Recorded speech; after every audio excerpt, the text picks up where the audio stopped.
The name alone conjures up images of fields lined with skeletons or poisonous snakes waiting to pounce on unsuspecting travelers. For adventurers and daredevils, the Death Valley is on their travel list. Some might even have ticked it off already. But for others who prefer safe, no-hassles travels, we remain skeptical about this location. That's not to say that Death Valley isn't safe, just that there have been a lot of speculations on how deadly the Death Valley is, with comments ranging from not so bad to don't go there. In our video today, we're going to be looking into the facts and stories about Death Valley to figure out whether or not the Death Valley is true to its name. Before we dive in, don't forget to like our video and subscribe to our channel for content that'll blow your mind. So let's get right into it. How deadly is the Death Valley? But I must warn you, it could be deadly down the road, so brace yourself for what you're about to see. First of all, what is Death Valley? No, it's not a valley out of Stephen King's books where people go to die. The Death Valley is located in Inyo County, Eastern California, bordering the Great Basin Desert. It's a desert valley in the northern Mojave Desert. The Death Valley has an area of about 3,000 square miles, equal to over 1 million football fields, so it's pretty large. We'll be looking at 10 facts to help us determine how deadly the Death Valley really is. Are you ready? The name. The Death Valley got its name from a group of pioneers who got lost in the desert in the late 1800s. Apparently, they all thought they would perish in the desert, although only one of them ended up dying. After they were rescued by scouts, one of them exclaimed, "Goodbye, Death Valley," and so the valley was christened. Another version says that the Death Valley was named during the California Gold Rush after 13 pioneers had perished during an early wagon train expedition.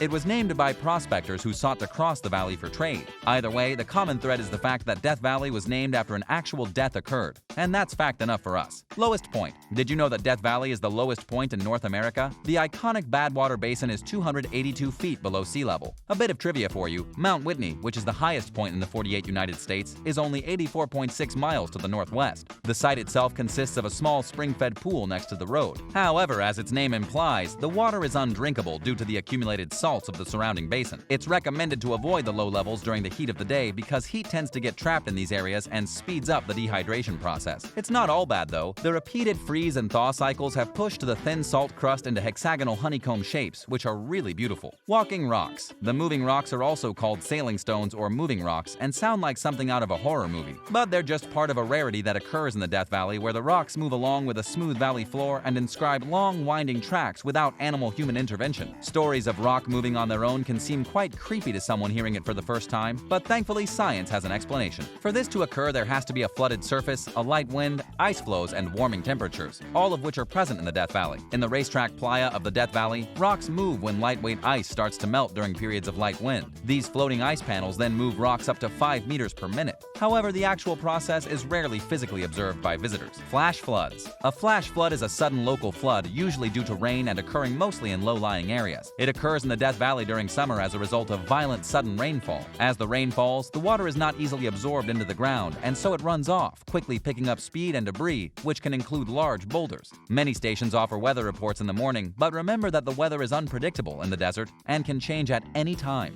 Death Valley flash floods can cause death and destruction if appropriate precautions are not taken. Always ensure you follow the guidelines if you're going to be hiking in the valley. Singing sand. The Death Valley houses iconic sand dunes, some of them rising to over 680 feet. A person standing atop a sand dune would be pleasantly surprised to hear music. We don't mean actual voices though, but a sound resembling the bass note of a pipe organ. The phenomenon is guessed to be caused by the friction between sand grains as they slide down the steep faces of the dunes. There are few places to literally hear nature's voice as poignant as this one, and that alone is enough to make us want to visit the Death Valley, no matter how deathly it might be said to be. Mining hazards. One of the attractions to the Death Valley is the old mining areas in the valley. However, they can also be potentially dangerous. The mines are interesting and hold lots of history, but there can also be unstable, crumbling areas, pockets of poisonous carbon monoxide gas, or hidden pits. Some explorers have also reported forgotten packs of explosives. A rule to abide by is to be extremely cautious, avoid mine tunnels, especially without a knowledgeable guide, and keep a sharp eye out for any areas that look unsteady. Most tours take people around the mines, and all you need to do is stick with your guide.